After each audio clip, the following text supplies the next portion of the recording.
हाय राम, ये मेरे पैरों में ना जाने इतना दर्द क्यों हो रहा है। अब तो दवा भी असर नहीं करती। अपने पैरों को मसलते हुए शकुंतला जी दर्द से कराह रही थीं। छोटी बहू सविता वैसे तो अपनी सास की कराह सुन रही थी, लेकिन वो रसोई में बर्तनों को थोड़ा तेज तेज बजाकर उस आवाज़ को अनसुना कर रही थी कि कहीं सास के पैर दबाने के लिए पूछना न पड़ जाए। रसोई के काम निपटाकर अपने कमरे में जा रही थी तो सास के कमरे पर थोड़े कान लगा लिए। शकुंतला जी शायद फ़ोन पर बात कर रही थी। बड़ी बहू, अब तेरी माँ की तबीयत कैसी है? कब आ रही है वापस? तेरी आदत हो गई है मुझे, तेरे बिना यहाँ अच्छा नहीं लगता। सास की बातें सुनकर बाहर खड़ी सविता के तन बदन में ईर्ष्या से आग लग गई। इस परिवार को कितना भी कर दो, गुड़ तो सब जेठानी जी के ही गाएंगे। पता नहीं क्या काला जादू कर रखा है जेठानी जी ने सब पर। कमरे में जाकर भी गुस्से से मुंह फूला हुआ था। मोबाइल चलाते हुए उसके पति प्रदीप ने तिरछी निगाहें डालते हुए पूछा, क्या हुआ? इतने गुस्से में क्यों हो? मुझसे क्या पूछ रहे हो? जैसे आपको पता ही नहीं, इस घर में तो मेरी कोई कदर ही नहीं है। चुप रहिए आप। भला उनसे ईर्ष्या क्यों करूं? उनसे ऐसा क्या है? ना ज़्यादा पढ़ी लिखी हैं और ना ही कोई रूप सुंदरी हैं। मुझे तो समझ नहीं आता आप सबको उसमें क्या दिखाई देता है। आपकी माँ का तो जेठानी जी के बिना मन ही नहीं लगता। जेठ जी भी आपसे कम ही कमाते हैं, फिर भी पता नहीं क्यों घर में जेठानी जी का ही राज चलता है। पति की चिढ़ाने वाली बात सुनकर अब सविता और ज़्यादा चिढ़ गई थी। प्रदीप भी बात ना बढ़ाते हुए चुपचाप सा हो गया। पता नहीं क्यों सविता को अपनी जेठानी शगुन से शुरू से ही ईर्ष्या होती थी, जबकि शगुन ने कभी भी अपने बड़े होने का कोई फ़ायदा नहीं उठाया।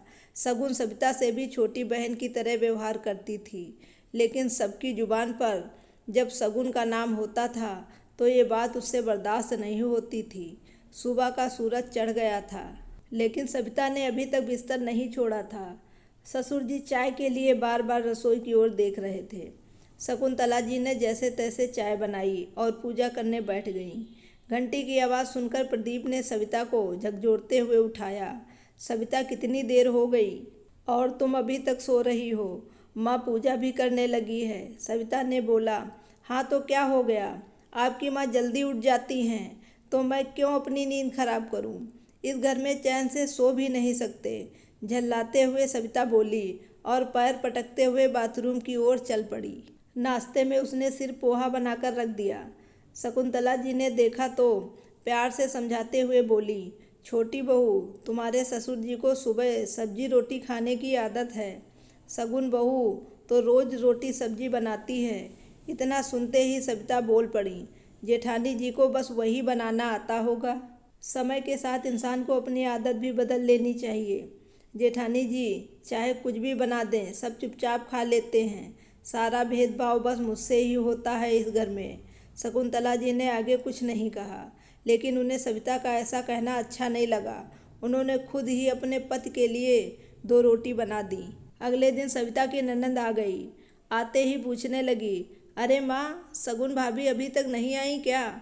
उनसे मिलने का बहुत मन हो रहा था। नहीं बेटा, बड़ी बहू की माँ की तबीयत खराब है। कह रही थी जैसे ही थोड़ी ठीक होंगी मैं आ जाऊंगी। वैसे भी उसे 2 साल हो गए थे मायके गए, थोड़े दिन रह आएगी। हाँ माँ, वैसे भी बड़ी भाभी तो कहीं जाती भी नहीं है।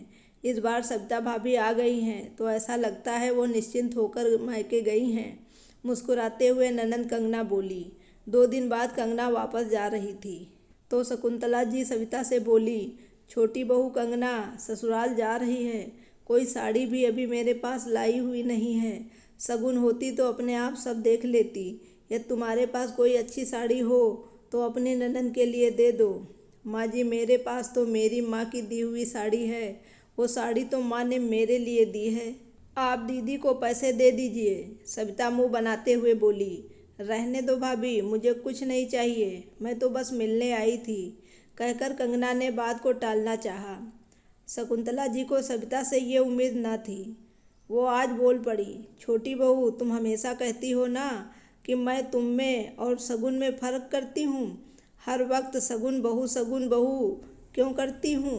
क्योंकि वो हमारे दिल में बसी है। छोटी बहू, घर में तो सब को जगह मिल जाती है, लेकिन दिलों में जगह बनाने के लिए प्यार और समर्पण करना पड़ता है। तुम सिर्फ 4 दिन में ही हमें बनाकर खिलाने में परेशान हो गई, जबकि बड़ी बहू इतने सालों से सारा घर संभाल रही है। पता है, कुछ साल पहले जब हमने मंगला की शादी तय की थी, तो हमारे पास उसकी शादी में लगाने को कुछ भी ना था। कारोबार में बड़ा घाटा लग गया था। तुम्हारे ससुर जी बहुत चिंता करते थे कि कैसे बेटी का ब्याह करेंगे। उस वक्त सगुन बहू ने अपने सारे गहने लाकर तुम्हारे ससुर जी के हाथों पे रख दिए थे और कसम देते हुए कहा कि पिताजी, आप चिंता मत करिए, इनसे जितना बन पड़े मंगला की शादी में लगा दीजिए। छोटी बहू, गहने तो थोड़े बहुत दोबारा बन गए, लेकिन आज तक उसने कभी अपने गहनों का जिक्र भी नहीं किया। प्रदीप को जब अपना अलग कारोबार जमाना था तो उसके पास पैसे कम पड़ रहे थे। उस समय भी सगुन बहू ने चुपचाप अपने कंगन निकाल कर प्रदीप को पकड़ा दिए। ये बात भी जब प्रदीप का काम चल पड़ा तो प्रदीप ने ही हमें बताई थी।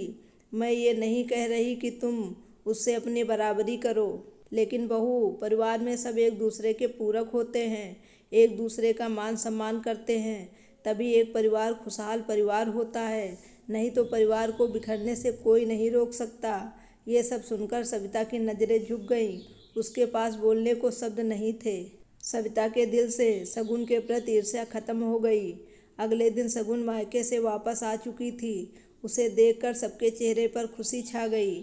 आज सविता के चेहरे पर भी अपनी जेठानी के लिए ईर्ष्या नहीं, सम्मान नजर आ रहा था। दोस्तों, ये पूरी कहानी सुनने के लिए आपका दिल से बहुत बहुत आभार। Thank you very much.